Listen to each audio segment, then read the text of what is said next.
A Psalm by Asaph.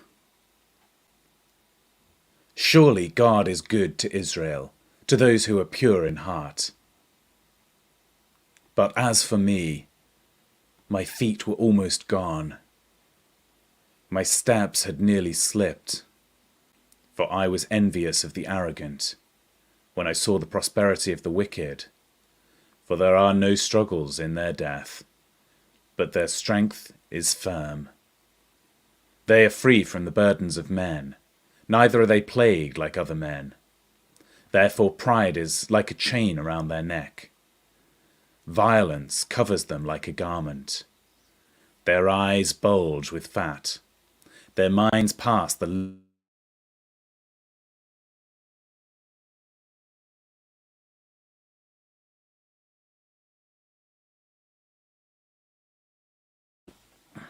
They have set their mouths in the heavens.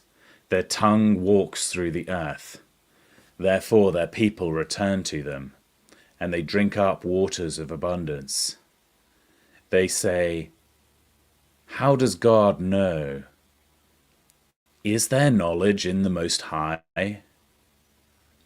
Behold, these are the wicked, being always at ease.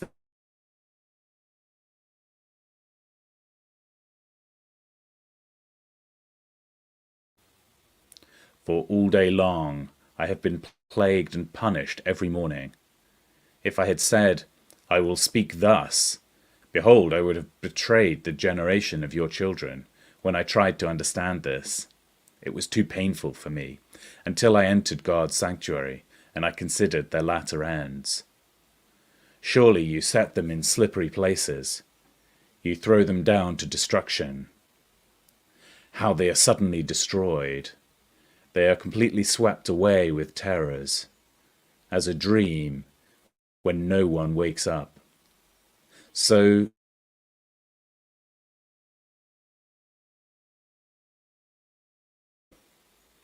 I was embittered in my heart. I was so senseless and ignorant. I was a brute beast before you. Nevertheless, I am continually with you. You have held my right hand. You will guide me with your counsel, and afterward receive me to glory. Whom do I have in heaven? There is no one on earth whom I desire beside you. My flesh and my heart fails, but God is the strength of my heart and my portion forever.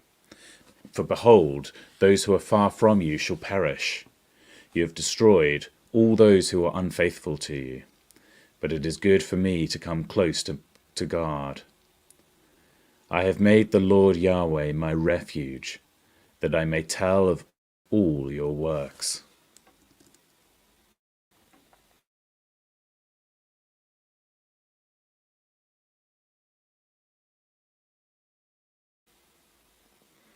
My cry goes to God.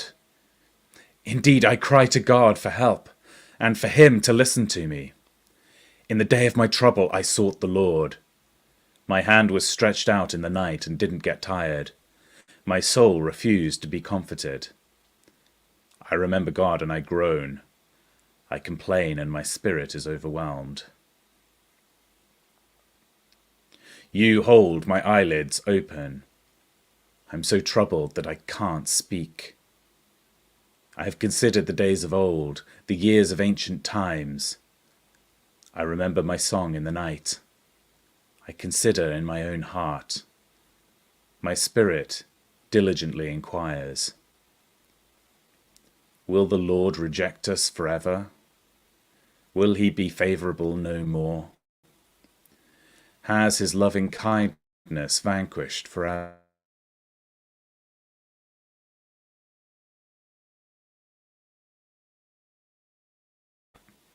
Has he in anger withheld his compassion? Then I thought, I will appeal to this, the years of the right hand of the Most High.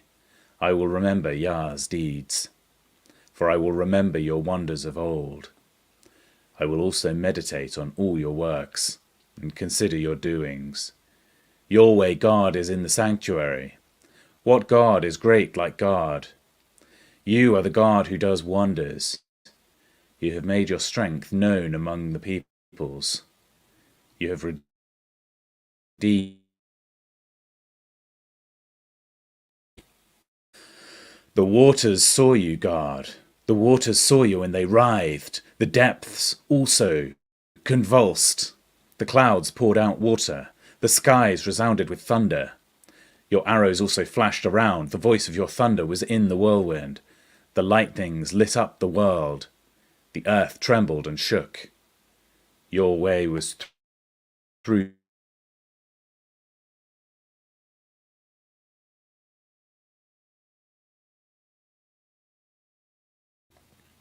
You led your people like a flock by the hand of Moses and Aaron.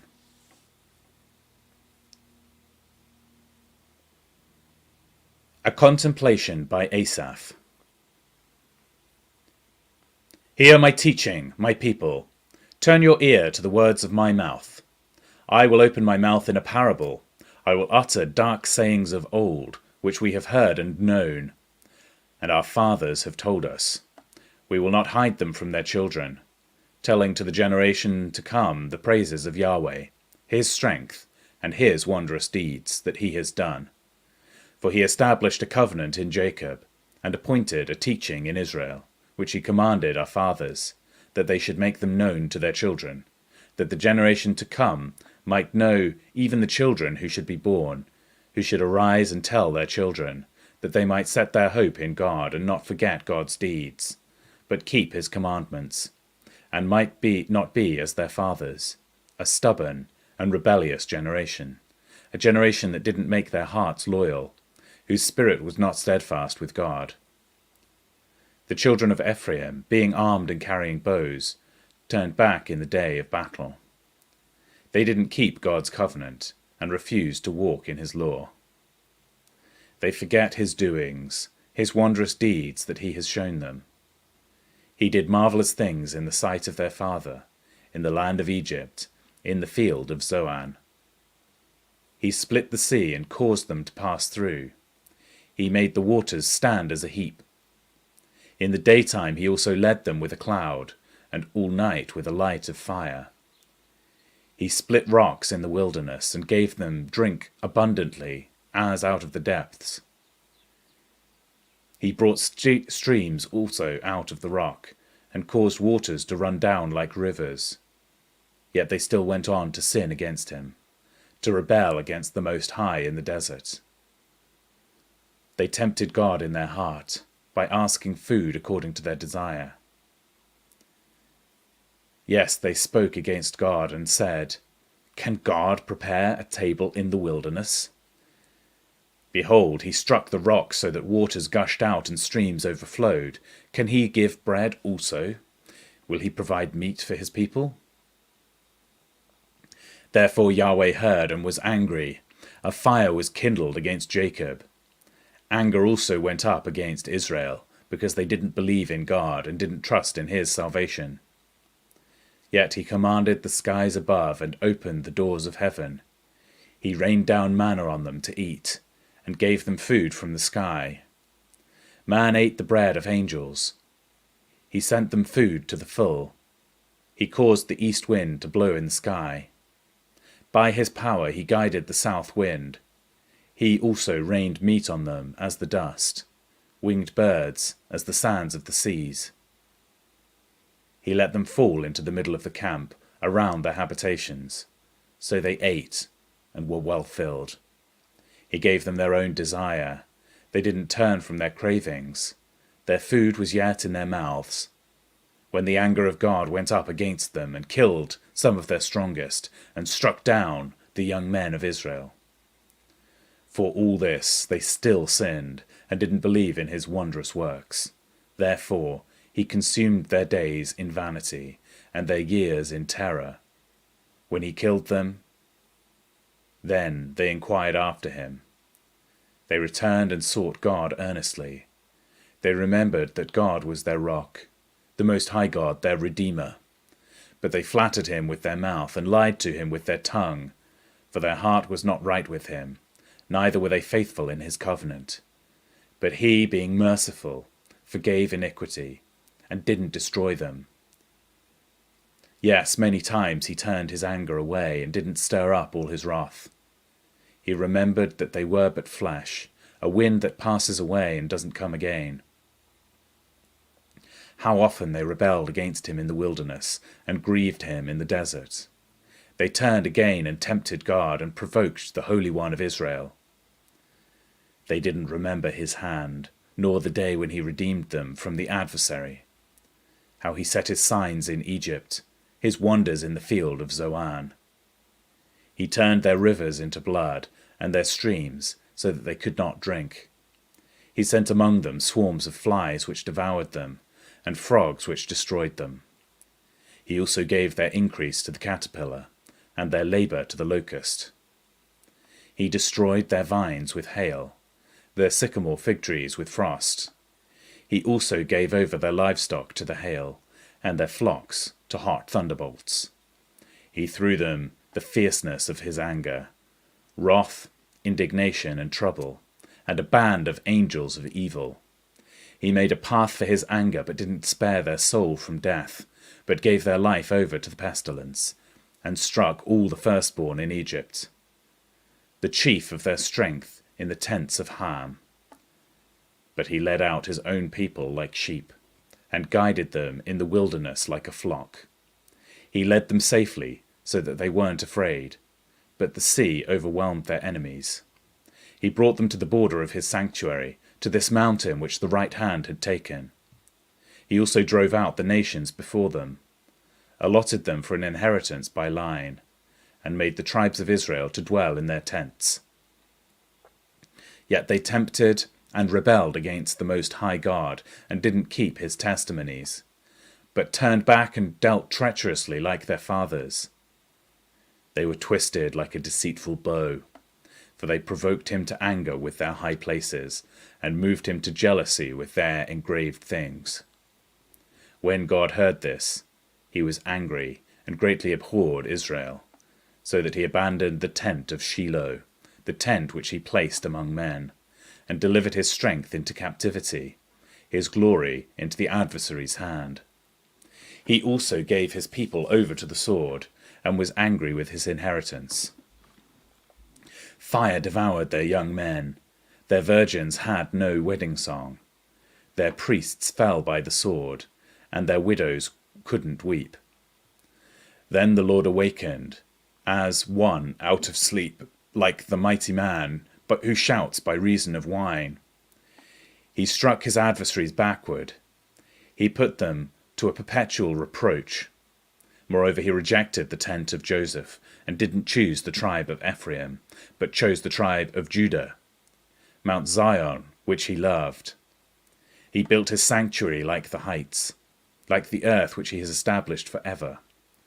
He also chose David his servant, and took him from the sheepfolds. From following the ewes that have their young, he brought him to be the shepherd of Jacob, his people, and Israel, his inheritance. So he was their shepherd according to the integrity of his heart, and guided them by the skillfulness of his hands.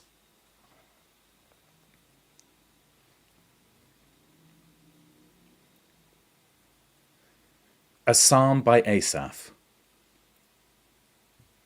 God, the nations have come into your inheritance. They have defiled your holy temple. They have laid Jerusalem in heaps. They have given the dead bodies of your servants to be food for the birds of the sky, the flesh of your saints to the animals of the earth. They have shed their blood like hot water around Jerusalem. There was no one to bury them. We have become a reproach to our neighbour, a scoffing and derision to those who are around us. How long, Yahweh? Will you be angry forever? Will your jealousy burn like fire? Pour out your wrath on the nations that don't know you, on the kingdoms that don't call on your name, for they have devoured Jacob and destroyed his homeland.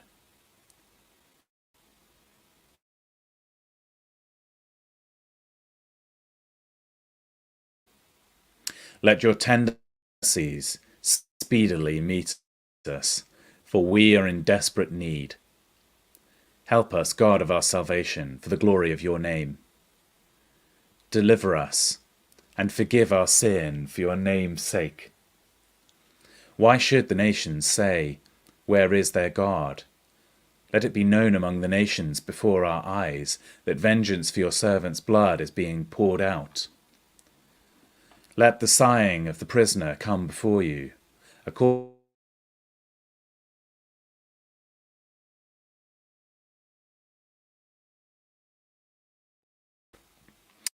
Pay back to our neighbour 7 times into their bosom their reproach with which they have reproached you, Lord. So we, your people and sheep for your pasture, will give you thanks forever. We will praise you forever, to all generations.